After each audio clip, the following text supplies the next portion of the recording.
Receive the message of truth, Lithuanian language. Jei kiekvienas yra krikščionis taip, kaip mano esantis.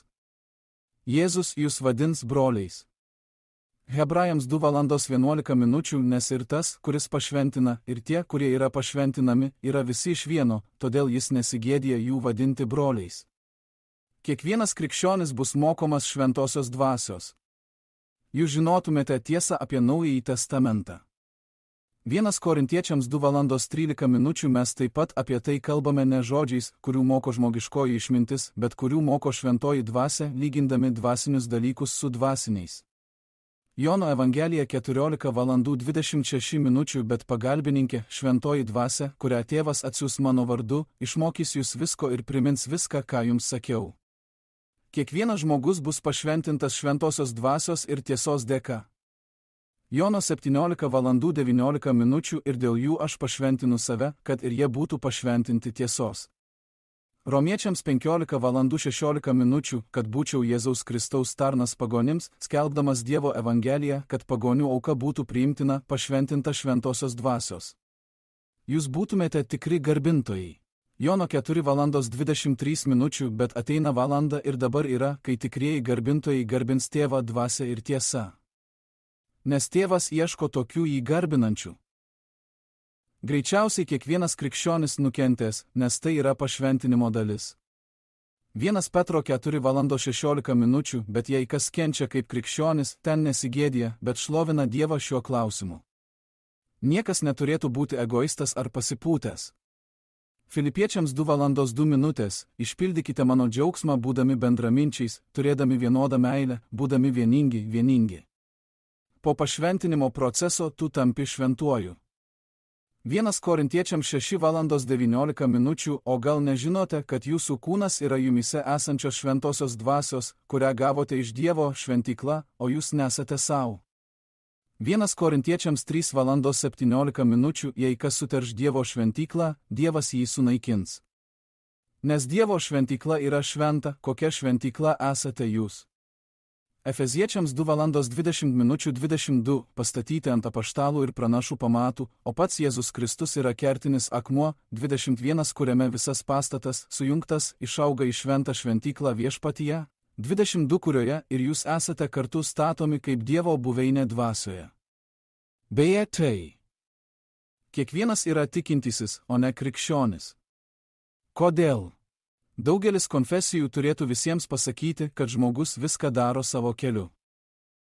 Niekas neturi tiesos dvasios.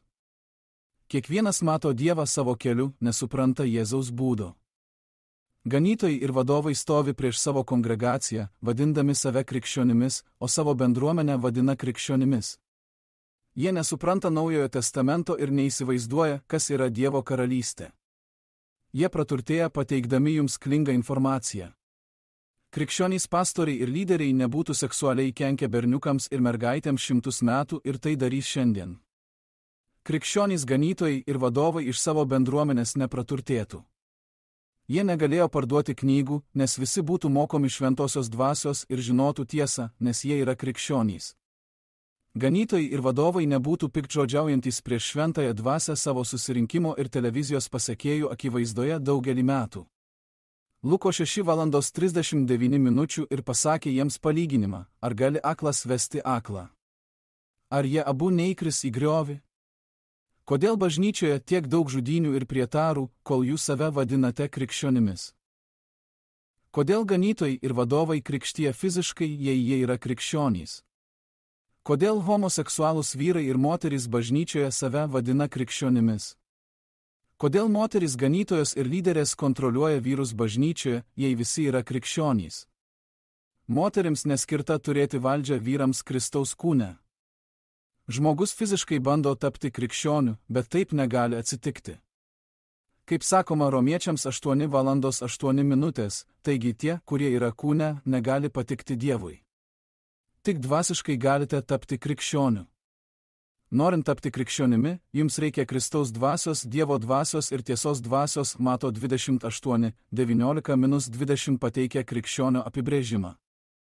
Mato 28:19-20 rašoma: Eikite ir padarykite mano mokiniais visas tautas, krikštydami jas vardant Tėvo ir Sūnaus ir Šventosios Dvasios 20, mokydami laikytis visko, ką aš jums įsakiau. Ir štai aš esu su jumis visada, net iki pasaulio pabaigos. Amen. Dievas aiškiai parodo, kad tie, kurie turi Dievo dvasią ir tiesos dvasią, yra tikri krikščionys. Jono 4:23:24 rašoma: Bet ateina valanda ir dabar yra, kai tikrieji garbintojai garbins Tėvą dvasią ir tiesa, nes Tėvas ieško tokių jį garbinančių. 24 Dievas yra dvasia, ir tie, kurie jį garbina, turi garbinti dvasią ir tiesa. 1 Korintiečiams 2:14, bet prigimtinis žmogus nepriima Dievo dvasios dalykų, nes jis negali jų žinoti, nes tu gali būti tobulas žmogus, atiduodamas pusę savo pajamų, kad padėtų vargšams raštus kiekvieną dieną ieškote įkvėpimo. Jūs nuolat meldžiatės, bet nesuprantate dvasinės savo dalies arba nesuprantate Naujojo testamento. Jūs ilgai gyvenote ir galiausiai mirėte. Žmonės sako, kad esate geras krikščionis. Visų pirma, tu negali tapti krikščioniu savo fiziniu kūnu. Antra, tu turi būti šventasis, kad vaikščiotum su Dievu ir Viešpačiu Jėzumi Kristumi. Jėzus ateina teika dėl šventųjų. Jūsų fizinis kūnas negali priimti Kristaus dvasios, Dievo dvasios ir tiesos dvasios, kurių reikia, kad taptumėte tikrų krikščionių, o paskui šventuoju. Jono 3:06, kas gimė iš kūno, yra kūnas, o kas gimė iš dvasios, yra dvasia. Jūs negalite maišyti kūno ir dvasios. Kitaip tariant, jūs negalite maišyti savo fizinio kūno su dvasiniu kūnu. Tai gali būti teika krikščionių dvasingai.